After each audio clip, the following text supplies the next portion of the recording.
Hello, today we're going to talk about when things go badly wrong. We're going to talk about stress fractures. So first of all, I'm going to give an interview with Paul. What's your name? Thanks, Paul. How many years have you been running for? I started running when I was 17, so I'm 27 now, I'm running for 10 years. When did you first notice the pain, and what was the pain that you noticed? What was it?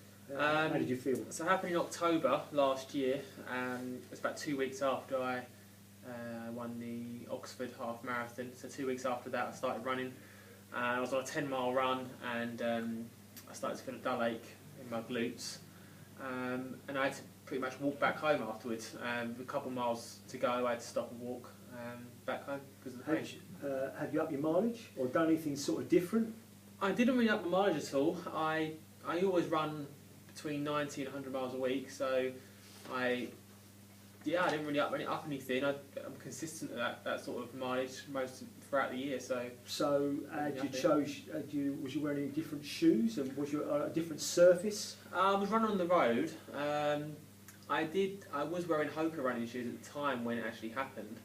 I found with them types of shoes that when they're very cushioned, almost oversized in terms of cushioning, I don't really get a good sense of the ground that well, and I find that them sort of shoes, if anything, weaken your muscles a little bit because you're running, the shoe's actually doing it for you. You don't really feel the ground, and they're so thick off the ground.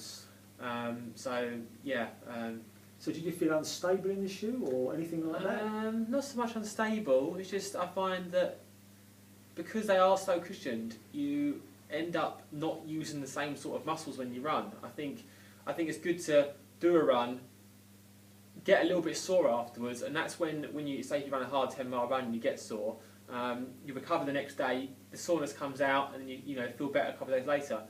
I find that they get rid of, and they almost cover up all aches and pains because they are that cushioned. So I find that that might be a good thing in some people. Some people, yeah, I think if you're running 3 times a week or 4 times a week, and you want to just go nice and easy and enjoy the training that you're doing, I think they're really good shoes. So where did you go to get it sorted out? I went everywhere really for about a 2-month period after that. I generally just thought I pulled a muscle in my glutes, but I went 3 or 4 different physios around the area. I went up to London to a UK Athletics physio. I went to an osteopath and a chiropractor. I ended up in the end. So did they say all different things? Or? They all said a mixture of things. Some people said that I had a piriformis syndrome, sciatica, SI joint dysfunction, and they all really couldn't work it out, and no one could really put their finger on what I had. So I was doing all the exercise, all the stretching, all the core, all the glute strength, everything I could think of daily for about 2 months. It wasn't getting any better. So I had an X-ray as well. I had an X-ray. An X-ray.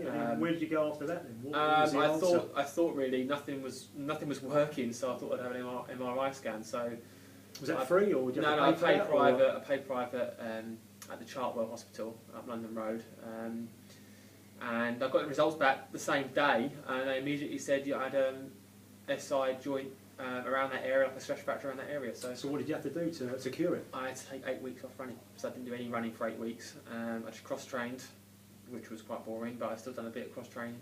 Yeah. So what are you going to do in the future so that doesn't happen again?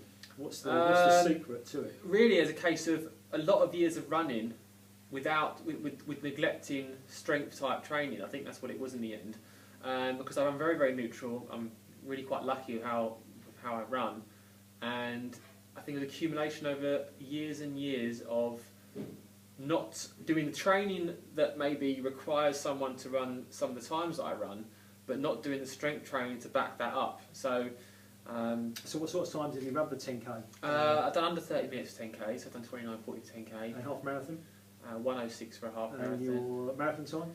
Marathon is a 2:24. Yeah. So overall, what have you learned then? What have you learned? Learned that you can't, if you're doing that much training, and I run 12 to 14 times a week, you have to back it up with strength training, because runners in general you could be a very good runner, but runners are generally quite weak at the same time. They're strong. So in terms of cardiovascularly, but you go down the gym all the time. You need to go down the gym, really. You need to do gym work to get strong. Get strong. If you're running 3 times a week, you can kind of get away with that type of thing. You're not doing a massive amount of training, and 3 times a week and 1 day of gym work will probably be enough. But when you're doing 12 times a week of running, you need 3 or 4 times a week of gym work. So Right. Okay then, that's it. that's Thank it. you very much. Yeah, thanks for the interview. Cheers, bye.